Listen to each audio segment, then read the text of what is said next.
Hello to my fire signs Aries, Leo and Sagittarius. Welcome to the Leo full moon.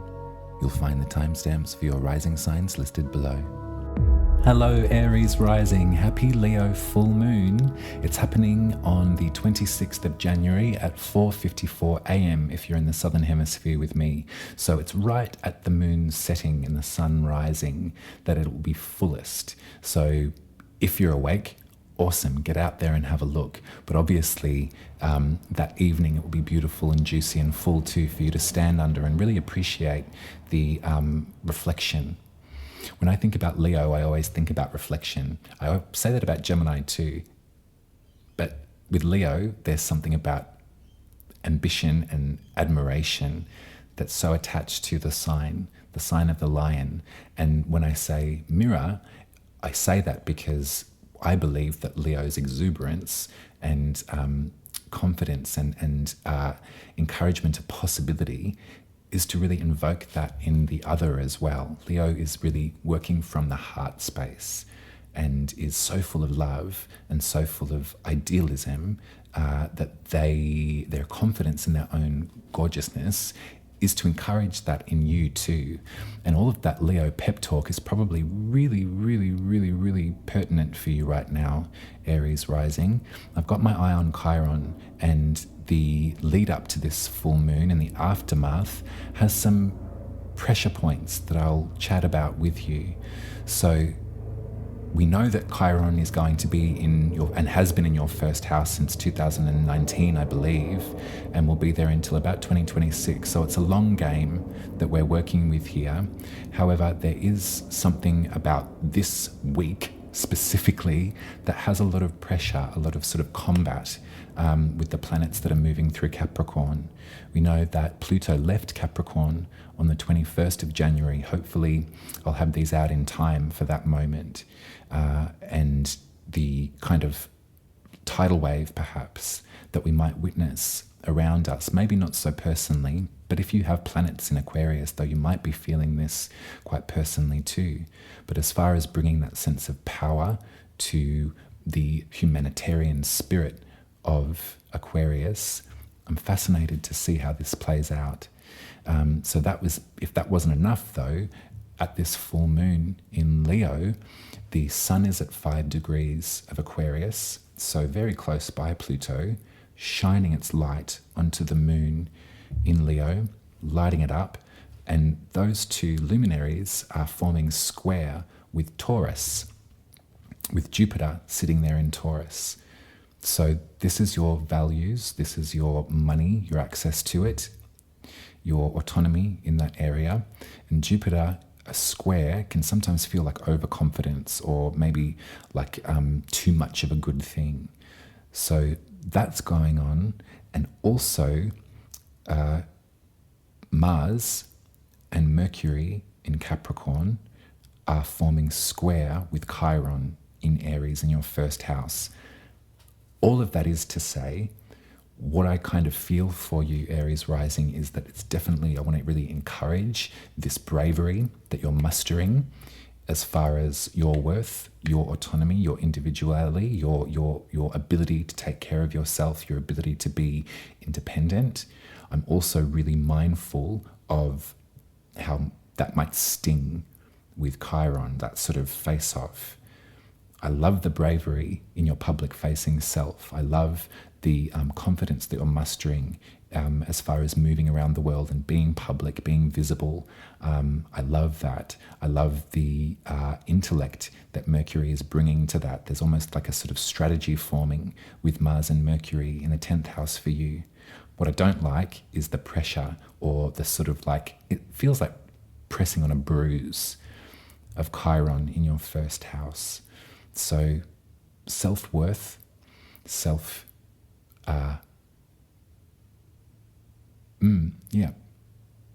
I would love for you to feel a growing sense of self-worth, Aries Rising, as we move forward, as we move through this. The square from Jupiter might just be sort of, it might be an influx of ideas that you've had, like you've had this sort of, you're going through this moment where you're sort of like, I'm just counting the cents in the bottom of my bag, or I'm really worried that I don't have enough with the amount that I'm putting out, the amount that I'm working. I don't have enough to pay for everything. Jupiter squaring this sun and the moon might be like, it might be rash spending possibly, or it could be unwise investments. It might not be, but I want to kind of hold you in this moment. And even if me just saying that has you kind of maybe like think over some of these ideas that you've had, and hopefully begin to strategize them too, because this square will move from Mars and Mercury with Chiron, and then it will form a really gorgeous trine soon enough with the rebel, with Uranus in your second house. So I do really sense a great growing feeling of revolution in your finances and in your value structure, what you intend to do with that money, and how you intend to sort of help it grow. But I'm just, it does feel, I don't know about you, I feel kind of really short of breath. I feel, obviously I've had too much coffee today, which is something I have to stop doing because it just razzes me up and it has me sort of breathing from here rather than from here, which is much better for me. But there is this sort of like physical feeling of sort of like anticipation that is sort of growing inside of me. I am filming these a little bit earlier, so maybe I'm sort of leading up to this changeover of Pluto into Aquarius. Could be. Anyhow, I want to go back to this moon in Leo, and I want you to kind of settle into the idea that this is kind of a spotlight on your creative self, your expressive self. So separate to this idea of finance, and separate to this idea of like monetizing oneself or monetizing one's essence or monetizing one's hobbies. You know, there's so much monetization that's going on. I know, it's silly coming from me sitting here monetizing myself. However, the fifth house is separate to monetization. The fifth house is creativity for creativity's sake. It's pleasure for pleasure's sake too. There might be some opportunity for you to sort of really reconnect with your body in this moment as well. I love the fifth house for its definition of pleasure.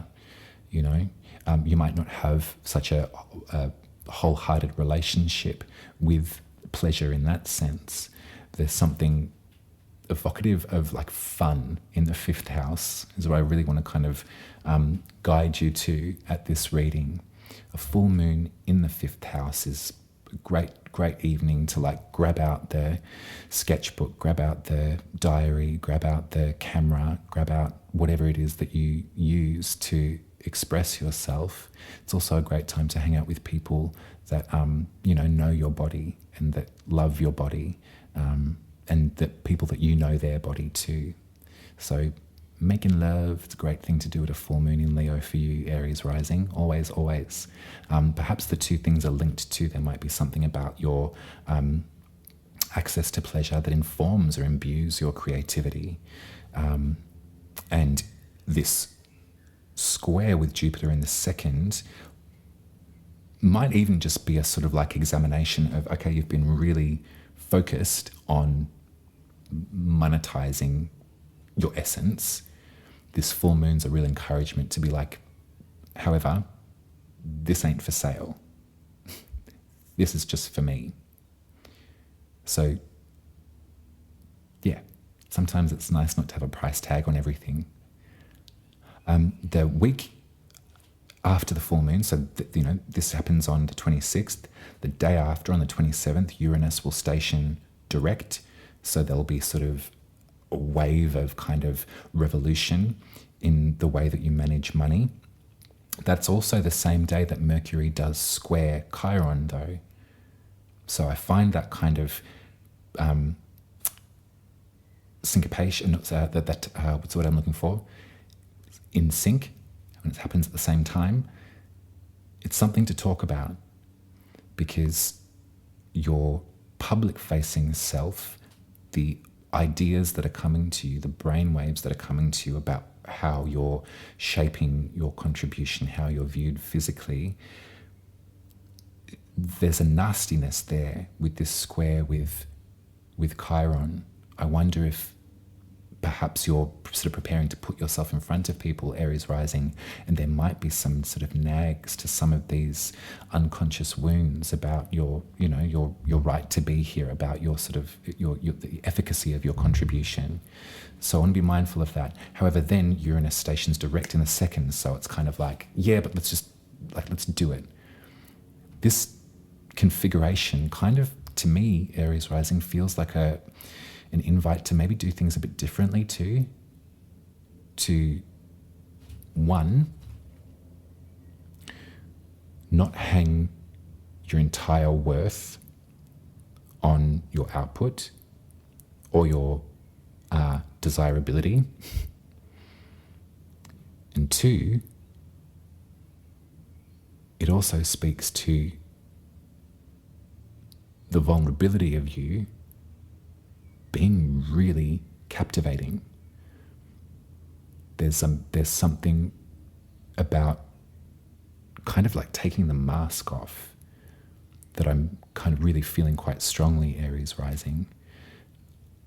I know how liberating and scary that can be in tandem. To stand up and say, this is who I am, and these are my scars, takes so much energy and so much bravery. I feel it's really kind of worth it. And if I track Mars in particular, I'm looking at on your birth chart, because it's approaching Chiron. There'll be a moment in a couple of months where Mars actually is conjunct at the same degree of Chiron in the first. So as we move towards that moment and feel the pressure, it kind of feels like fear, like trepidation. I'd be really fascinated to see how your essence sort of evolves and how the vulnerable parts of you gain strength and momentum, and how they are in fact the parts of you that are put in the public forum. Something really beautiful that's happening right now is that folks are really getting back in touch with their vulnerability. It was sketchy there for a while because obviously everyone's vulnerability was at the forefront of everyone's minds in 2020, 2021, etc. That fear of our mortality was really shown to us. The pandemic was something that we'll probably never experience anything quite like it ever again. But for a few years after that, then the systems of the world's structure said, that's okay, get over it, don't worry about it. No, just go do what you're normally doing. All of that support that we gave you to sort of prop you up for a while as well, that's gone. So you're on your own, kid. And so for a lot of people that are really public facing, that are really sort of visible, and that's how they that's where their resources are kind of really tied to as well, there was an expectation for them to be like, oh, I'll just set aside my vulnerability, the show must go on. This doesn't feel like that for you, Aries rising. This feels like that your tender spots, your honesty, is actually going to be informing your legacy, your public-facing self from now on. I mean, I could be wrong. You tell me. I'm just going to get you 3 cards, I think, to close this one out. Yeah. Art and sex and pleasure is a full moon in Leo for you, babe.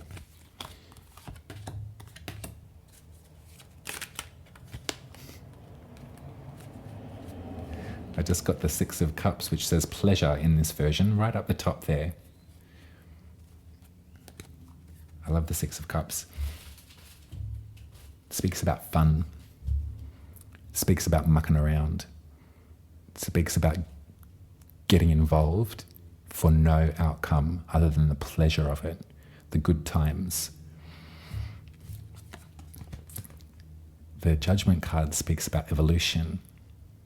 It's not a final judgment where you are shown through the velvet rope of either side, But there is something about a sort of feeling of like quantifying or chalking up your lived experience, why it is you're here, what it is that motivates you, and what you'll end up being really proud of when all is said and done. We all leave our body in the end, everything dies. And I wonder what your mind and your heart will be focused on in that moment for you. Looking back on your life and looking back on what you focused on, looking back on what gave you pleasure and gave you comfort and gave you joy.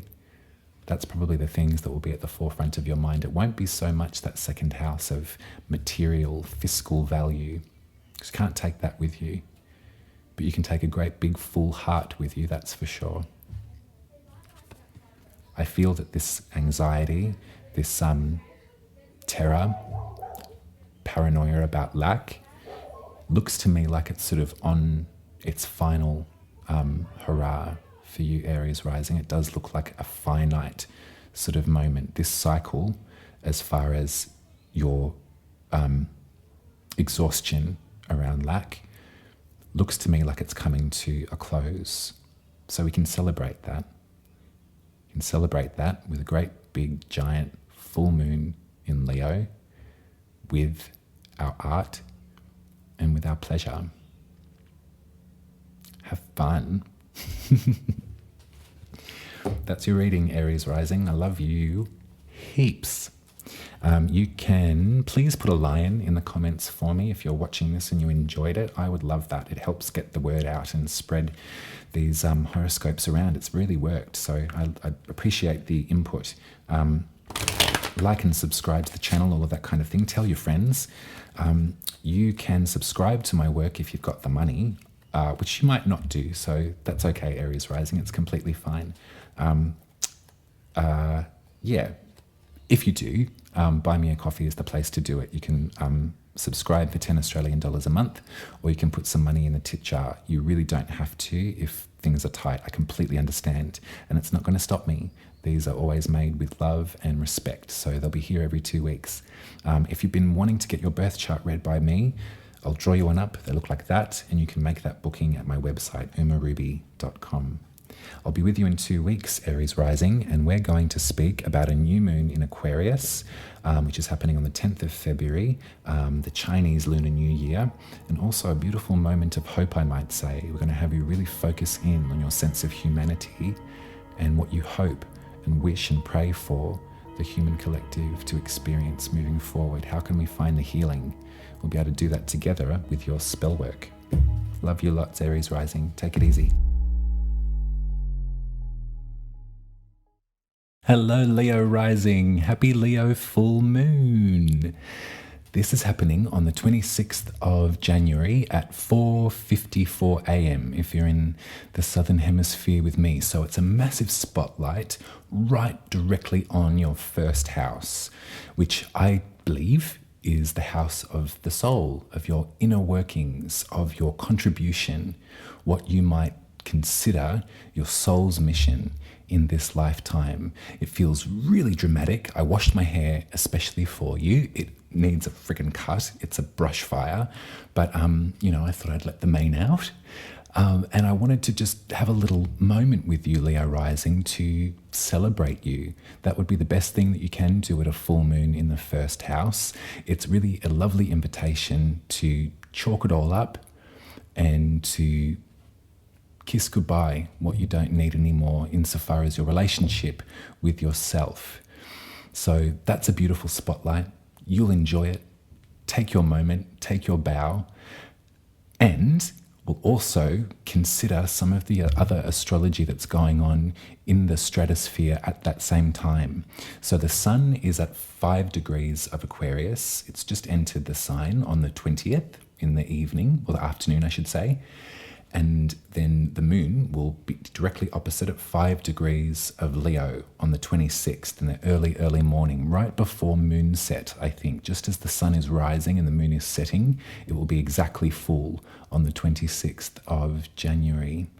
However, those two luminaries are forming square pressure with Jupiter in Taurus, and that's at 6 degrees, so it's not exact, but it's pretty close.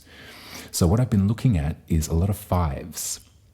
So the first decan of Leo and the first decan of Aquarius and the first decan of Taurus are all fives in tarot. The Five of Swords, the Five of Pentacles, and the Five of Wands. Now, I don't know that much about numerology, although I'm really into it. But I do know that lots of fives, multiple fives, mean change.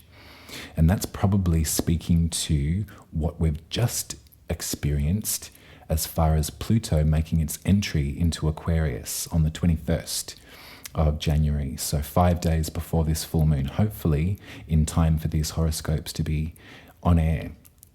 So we did have a big chat about that last horoscope, and we'll probably have more as time goes on. But this is a generational shift. There's a lot of people that believe that this might be the beginning of a new era. Pluto in Aquarius doesn't happen all that often. In fact, it takes 248 years for Pluto to take one cycle around the zodiac. And so in our lifetime, this is a first and an only. The next 20 years of Pluto in Aquarius will be our time. We will never experience that again. On that same token, what is ending for us is Pluto in Capricorn. Again, that will never happen again in our lifetime. Now, on your birth chart, Leo rising, Aquarius rules the 7th house, which is our loves. It's the other. Leo's over here in the 1st, Aquarius is over here in the 7th. It's a beautiful figure 8. It kind of maybe can imbue your soul's intention as well with extra spice. I know for a fact, Leo rising, that your bolshiness, your visibility, your brightness, your confidence is to encourage that in other people. And so to encourage that in your 7th house, your Aquarian side. There's 2 sides to every coin, and there's 2 halves to every zodiac. Some folks believe that eventually, as time goes on and the millennia roll by, there will eventually be 6 signs of the zodiac.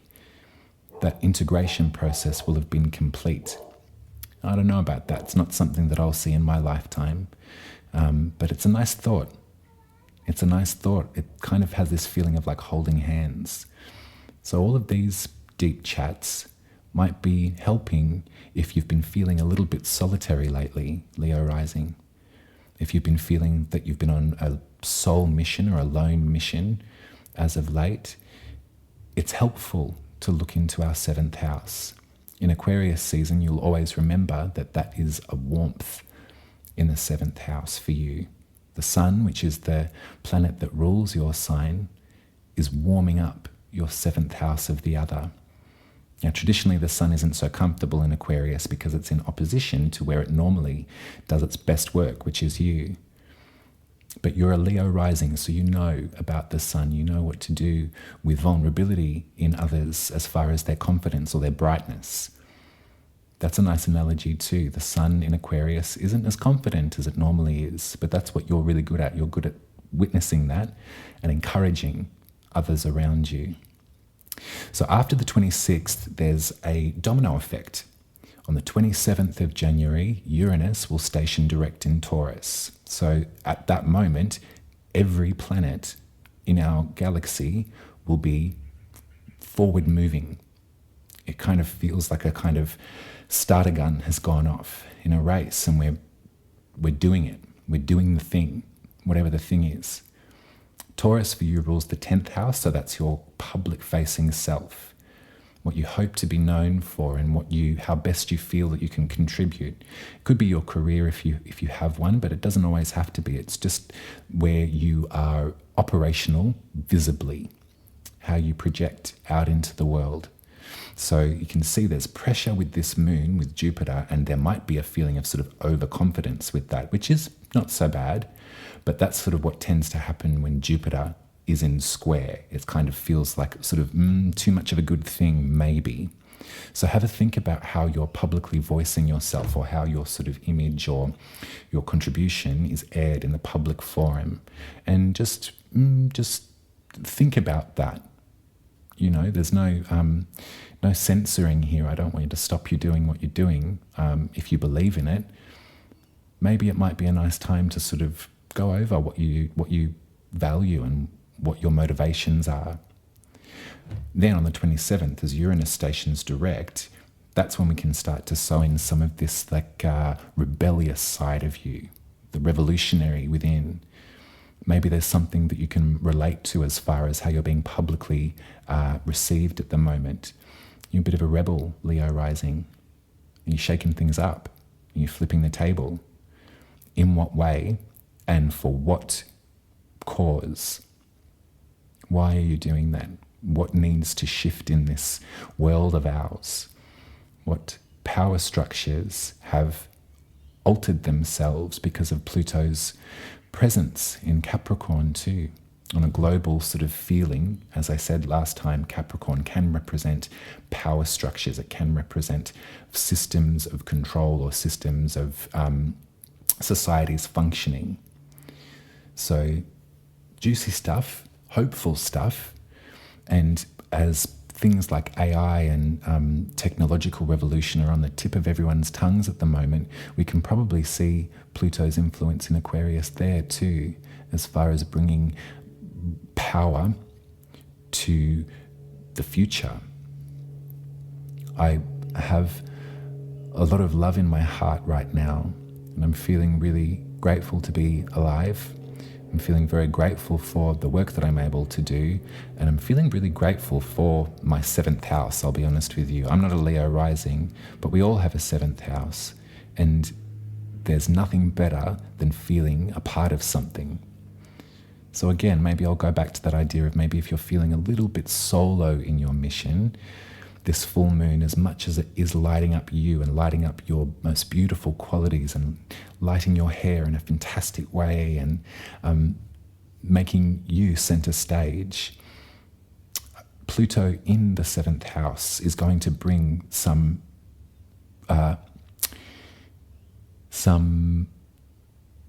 maybe like a rebirth in the way that you relate to others.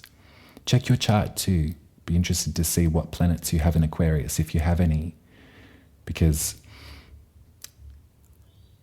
in my work, in the way that I've been devoted to this for some years now, the commonality with the readings that I give is that Pluto transits on your personal chart over personal planets, they tend to be undeniable. You can tend to really kind of pinpoint in your life story when that happened, in retrospect too. So let's get you some tarot, I think. Actually, I might just show you the 3 5s that are signifying change. So the moon is here at the 5 of Wands, the sun is here at the 5 of Swords, and Jupiter is here at the 5 of Pentacles. So you can see that those 3 cards, they're not the easiest. So change is always challenging. But if we can be awake to it, awake to the idea that change was essential, we kind of needed this to happen. We needed this sort of, maybe even a pivot, a turnaround. Perhaps there was things that if just have a think about it. Think about what you are hoping to achieve. Or maybe even think about what you're hoping to achieve this year. It's still got plenty of time, babe. But just have a think about where you're going this year and what you hope to contribute in this life moving forward. Contribute to this year. Pluto will station retrograde, I think in May, and then eventually make their way back into Capricorn in September. So we're really looking to next year, this time next year, as the sort of entry point of Pluto in Aquarius for the next 20 years. Still feels like it's a taste. Preparation might be a good word at this full moon too for your Leo rising. What are you preparing for? Look at these images too. I mean, the 5 of Wands feels like preparation. It feels like practice. It feels like a sparring match, or I always think of like healthy competition in the Five of Wands. Whereas the Five of Swords sort of looks like the aftermath of perhaps potentially unhealthy competition. The difference between the Wands and the Swords is there's magic involved with the Wands. There's some sort of cutting truth with the Swords, or there's an ideology with the Swords too. I wonder if you can maybe relate that to your 7th house as well. I wonder if your ideology is embattled with those in your 7th house at present. And I wonder if maybe there might be some lingering feeling of being sort of left out because of that, or not, folks choosing perhaps not to engage with you like they used to because of your ideologies, or even perhaps the ideology is that you're standing up for those that are feeling disregarded. Your social conscience is sort of really growing at this time. I'm not sure, they're questions for you, but have a think about it, Leo Rising. Let's get you some intuitive tarot. I'll see what message comes out for you right now. On the 28th, Mercury will conjoin Mars in Capricorn. So this preparatory feeling that I'm getting, it has a lot to do with a kind of bravery. Mars is helpful in Capricorn. Mars is composed in Capricorn. So hopefully that means bravery. Hopefully that means conviction and not aggression. Mercury, we know, can go either way.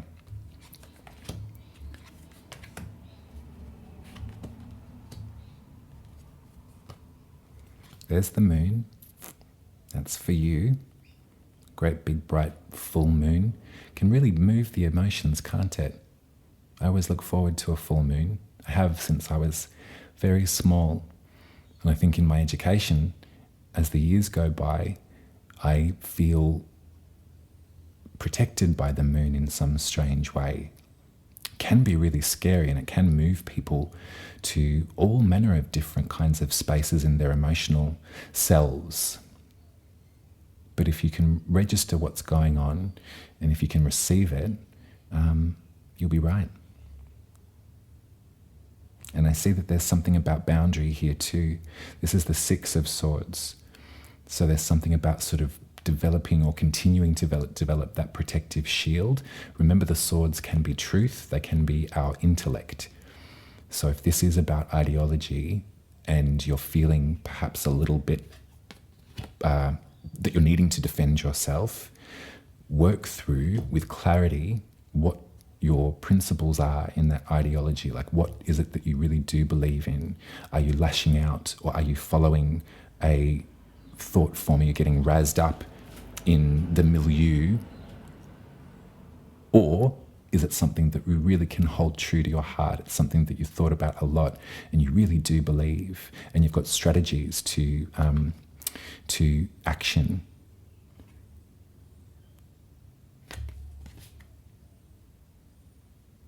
But I am being called to maybe sort of,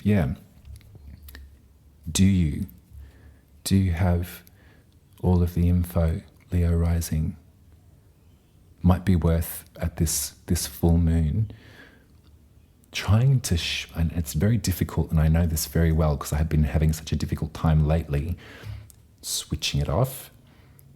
I think all the time. I converse with myself all the time in the brain. It can be really exhausting, but I do have a lot of strategies where I can, 1, 2, 3, back in the room, climb down the ladder, shush, just for the moment. And then that allows my body to sort of start communicating with me through the kind of clarity in the mind. If you're feeling kind of anxious at the moment, Leo Rising, you're not alone, but there's a lot of kind of chest activation at the moment. I think, the microcosm of our life has its own trials and tribulations. The era that we're living through definitely does as well. So there's a lot to think about. And there's a lot of information that we have access to around the clock, 24 hours a day. You can learn about multiple things in tandem if you have your phone open and your computer open, you're listening to music or a podcast. So perhaps the overarching message here with the Hanged One is to just let it take you. Perhaps if you're not in active practice with a full moon, maybe just at this Leo full moon, if you can remember, take a moment just to have a look. Have a look at the brightness and see how you feel. Sound's gone. That's your reading, Leo Rising. Thank you very much for being here, and happy full moon. If you're still here with me, throw a lion in the comments. That would be lovely. You can support my work at buymeacoffee.com/umaruby. You can subscribe to my channel for 10 Australian dollars a month there, or you can throw some money in the tip jar. If you'd like me to read your birth chart, I'll draw you one up, such as this, and you can make a booking with me at my website, umaruby.com. I look forward to meeting you if I haven't already. I'll be back with you in 2 weeks to discuss the Aquarius new moon, which will be on the 10th of February, which coincides, as it always does, with the Chinese New Year, the Lunar New Year. Hello, Sagittarius Rising. Happy Leo full moon.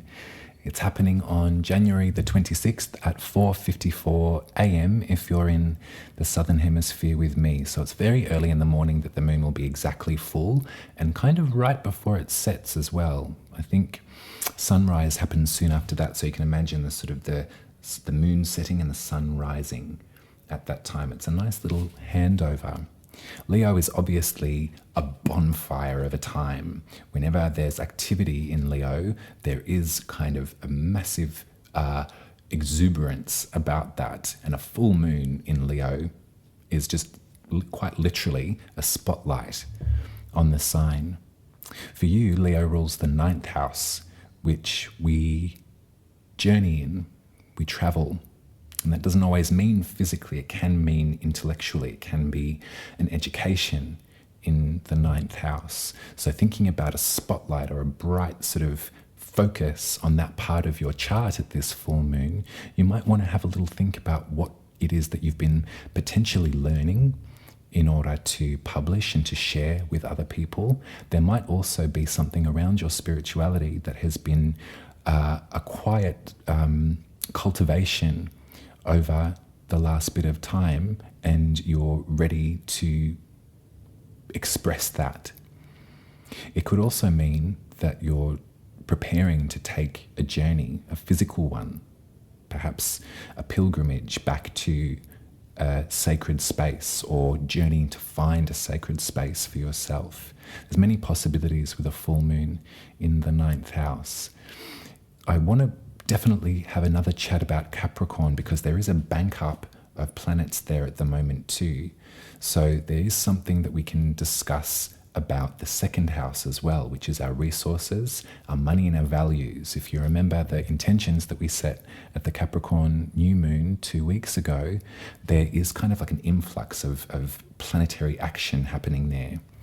Pluto has just left Capricorn and has entered Aquarius 5 days before this full moon, hopefully around the day that I publish these. So if you watch them straight away, register what feeling occurs for you. Maybe not personally, but you can probably see it in the collective. Pluto is going to be in Aquarius for the majority of this year. However, in September, they will retrograde back into Capricorn for a final audience in that sign. So all of those conversations that we were having around power structures, around systems of operation, around governments and that kind of stuff, we'll be having another audience with Pluto. It is happening around the US election season as well. So obviously everyone's eyes and ears are peeled for what develops this year. Hopefully for the best, hopefully for the best good. Hopefully there is going to be a sort of collective action where folks really realize that we must take care of each other. There was this beautiful poem that I watched the other day that Helena Bonham Carter was reciting, and I can't remember the name of it nor who wrote it, and I wouldn't want to paraphrase it badly, but the sentiment of the poem was, on the most part, ultimately, we wish to be kind to each other. there was a line in it that said, "We're so far away now from fire and tribe." And it was something about the little niceties of your day-to-day, someone moving their knees for you to get by, or complimenting that they like your hat. It's those little tiny moments that could be ceremony. Thinking about the ninth house, thinking about sort of sacred rituals that can happen in the ninth house, religions and spiritual philosophies in a really contemporary, secular context. Those little moments are sacred. They're really precious, and there's something around fear on a grander scale when considering division and greed and all of those sorts of things. And manipulation too is another thing. The ninth house is terrain that probably should be taken with caution, I guess. Another thing that's just springing to mind is all of the media around conspiracy theories and different things like that, different pathways that folks have, longing for connection, longing to have something fit and to make it work for them, but getting enveloped in their manipulation of someone who doesn't really have their best interests at heart, who is actually sort of looking to take power rather than to give power.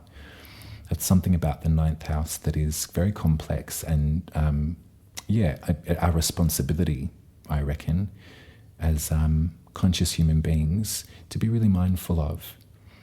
It's fascinating how much media there is revealing the manipulative practices of different religious orders and different New Age religions too. I know it's a knife's edge with doing this kind of work as well, and really believing in the art of storytelling and the art of self-discovery and human design in a way of empowering oneself and giving oneself context for their predilections, you know. I really stand wholeheartedly by this stuff. However, I can really understand how there would be trepidation around this sort of stuff too, which is why I don't wish to be that girl at the party that's sort of like, what's your rising? You know, it's this work is for you to seek out for yourself. And the ninth house also teaches us that we don't forevermore need to sit at the feet of a guru in order for them to give us the spiritual lesson and for them to expect us to devote ourselves to them. There's something about the freeware of technology and information these days that has hopefully, when used effectively, great room for self-empowerment and great room for developing one's own techniques as far as emotional regulation and meditation as well. Don't know why I spoke about that, but I am. Pluto in Aquarius is I think there's a lot of anticipation around it. I definitely know in astrological circles there's a lot of anticipation. Hopefully we will see some really beautiful breakthroughs. Hopefully there will be a moment in the sun for us all to be so grateful that we're alive at this time. That sounds maybe a little bit vague, but that's what I really believe will happen. And it will be the majority of people that can look up and be grateful that they're here at this time, that can ease their shoulders from some of the panic and some of the terror and some of the paranoia that has indeed arisen quite thickly over the last decade or so. What does your ninth house look like, Sagittarius Rising? Are you wishing to publish something? Do you feel that you're at a moment where you have developed your education and you are looking to share what you know with other people? Are you looking to learn more? Is this spotlight in the ninth house triggering some things around perhaps organized religion or organized structures of religion? There might be a sort of, just go gently if that's the case. But religious trauma is real, and it soothes the soul to regain your faith as well, your hope. And it's up to you to figure out which way that best fits for you. In Capricorn, in your values, your access to resources, Mars and Mercury will be making a conjunction on the 28th, so 2 days after the full moon. Mars is great in Capricorn. They're really effective. So bravery, and perhaps bravery in the action plan. That trifecta, Mercury, Mars in Capricorn, for you in the second house, does really feel to me like strategy. It feels like an action plan. So if you remember the last horoscope, we were sort of talking about those sorts of things, but indeed there's more to come in Capricorn. There's some great stuff happening there. Also, Uranus will station direct on the 27th. So the full moon's on the 26th, Uranus stations direct on the 27th, and then Mars and Mercury conjoin in Capricorn on the 28th. So this week does feel pretty strong in the astrological weather. It does feel that there's a great potential for change. I don't know so much about numerology. However, I do know that multiple fives tend to mean change. And the sun's at 5 degrees of Aquarius, the moon's at 5 degrees of Leo, and they're both fives in the tarot too. The 5 of Wands, the 5 of Swords. They're actually forming a square with Jupiter in Taurus at 6 degrees of Taurus, but it's still the 5 in tarot. So those three images, they're quite evocative and they're not easy. It does feel challenges here, but change is sort of never easy, is it? It's kind of healthy, but it can be really confronting. I think that the sort of polarity of the wands and the swords, the magic and the mind,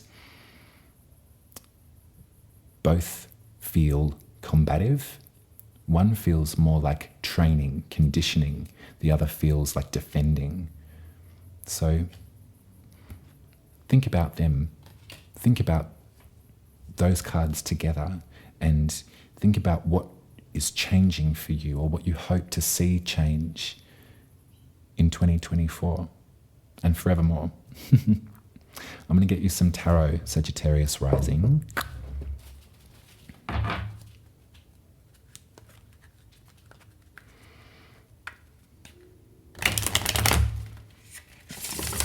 And then we'll see what else we can muster. There is some pressure with Chiron too in the lead up. There's so much going on. I didn't want to sort of labour this with a lot of astro speak, but we're going to be working with Chiron a lot this year. First 6 months, Mars and Mercury will be making a square, so lots of pressurization with Chiron in Aries. So that's your creative zone. That's your house where you can express yourself. So again, it might be worth... Oh, I've missed one. I wonder what that one is. 2 of Wands. That feels like a treasure map. Sagittarius Rising. And back to what I was saying about Chiron in the 5th house, if I'm sensing the self-consciousness is what I'm getting in by way of you putting your name to something, or not even doing that. Like, you don't have to sign it off yet. If you're finding it difficult to start your creativity, or if you're finding it difficult, remember the 5th can also speak about our sexuality too. If you're finding it difficult to sort of access pleasure, or there's some real tender spots around that area for you, it's going to be okay, and we've got plenty of time to do this work with Chiron over the first 6 months. So yeah, because there's such a domino effect with all of these planets shifting and moving and pressurizing themselves, Capricorn and Aries, both cardinal. That's a really sort of bolshy. I keep on using the word bolshy. I probably shouldn't. Joanna Lumley said it once in an old interview. I've since looked up the definition, and I don't want to get anyone's feelings hurt. It just means sort of like brassy, like chest forward, as far as I knew. I didn't, yeah. Anyway, let's continue. You can afford the confidence in your creativity, and you're also afforded the vulnerability in that space too. And so looking at this sort of square between the second and the fifth house,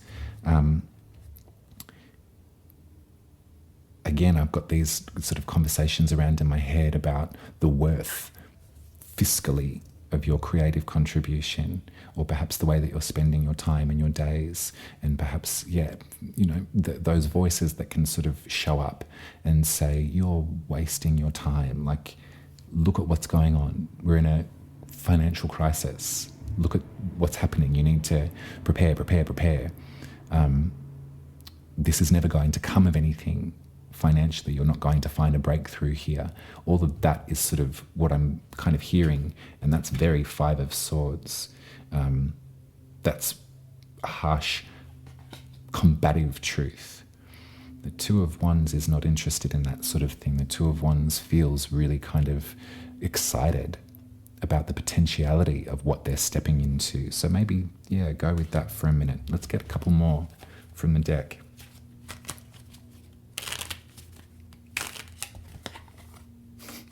Magician, sick. Potential to make something out of nothing. There's also a really nice, brave, and the Five of Pentacles too. This is where Jupiter is at present. This is where this square with the sun and the moon is happening at the full moon too. So Taurus for you is your sixth house, which is repetition and grind. Okay, so. And doesn't it echo what I was saying about the sort of the fear of lack, and the worry of not having enough provision to take care of yourself and those that you care about? The Magician chatting to us here, though, I had a lovely conversation in a reading with someone yesterday, and I was speaking about the relationship with Aleister Crowley and the Magician. I don't know if you know who that is. He was part of the Golden Dawn, which was a magical society in the Victorian era that actually developed the sort of formalized structure of tarot that we're working with. But Aleister Crowley was an offshoot and developed his own line of practice and of philosophy, and embellished, extrapolated on the teachings of the Golden Dawn, and investigated the ties to ancient Egyptian deities and things like that with this form of divination and magic. And Aleister Crowley loved the Magician so much that in the tarot card collection that he produced, called the Thoth Tarot, there was 3 versions of the Magician included, because he just couldn't decide, because he loved the magic. I laugh at the Magician. I love the Magician, and I think we've all got the Magician inside of us. And maybe with these other 2 images here, Sagittarius Rising, you can afford to, pop on your top hat. I believe in you. I believe in what you've got to give. I believe in what you've got to put out there. I hope that you do too, in time. And if it's hard at the moment for you, then don't worry, because we've got this Chiron work to continue to do. The square and the pressure is happening right now. However, there is going to be some conjunctions. There is going to be some soothing that happens for Chiron too as the months go by. So I hope that wasn't too dense, but that's your reading.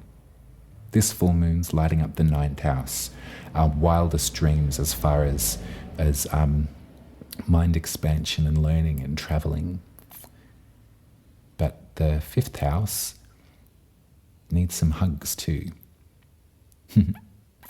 If you're still here with me, Sagittarius Rising, can you please put a lion in the comments? That would be wonderful.